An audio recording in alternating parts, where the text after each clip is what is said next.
I kicked out my pregnant girlfriend, and I don't regret it one bit.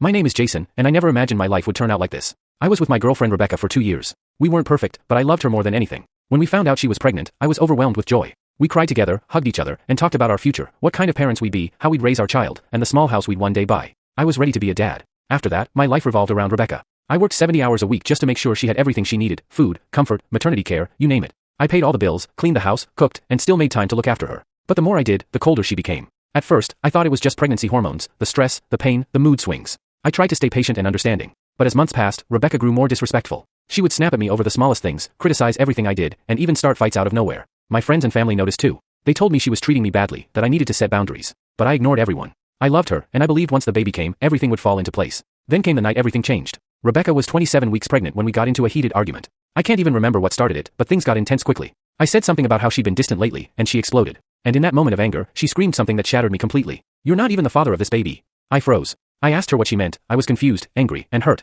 She looked at me for a moment, then sighed and said, "Fine, yes, I hooked up with someone while you were away for work. It was a mistake." Those words hit me like a knife. I couldn't even speak. I just walked out of the house. My mind was spinning, all those nights I worked overtime, all the effort I put into care for her, and this was what I got in return. When I came back the next morning, she was crying, begging me not to leave. She said it was a one-time mistake, that she didn't even know why she did it, that she was scared and confused. But I couldn't look at her the same way anymore. I told her to pack her things and leave. She begged, saying, "Please, Jason, I need you. I'm pregnant." But I stood my ground. I told her I wasn't going to raise a child that might not even be mine. Her family later reached out to me, accusing me of being cruel, saying I'd abandoned a pregnant woman. But I didn't care what anyone thought. I knew I didn't deserve the pain she put me through. Months passed, and I tried to move on. But a small part of me still wondered, what if the baby was actually mine? When the baby was finally born, Rebecca contacted me. She said she'd understand if I didn't want to see them, but I asked for a DNA test, not because I wanted to be with her again, but because I needed closure. The test results came in 2 weeks later. And just like she had said that night, the baby wasn't mine. I felt a strange mix of sadness and relief. Sadness, because I'd once dreamed of that family. Relief, because I finally knew the truth. Rebecca broke down when she saw the results. She begged me again, saying she was sorry, that she didn't mean to hurt me, that love should be enough to forgive.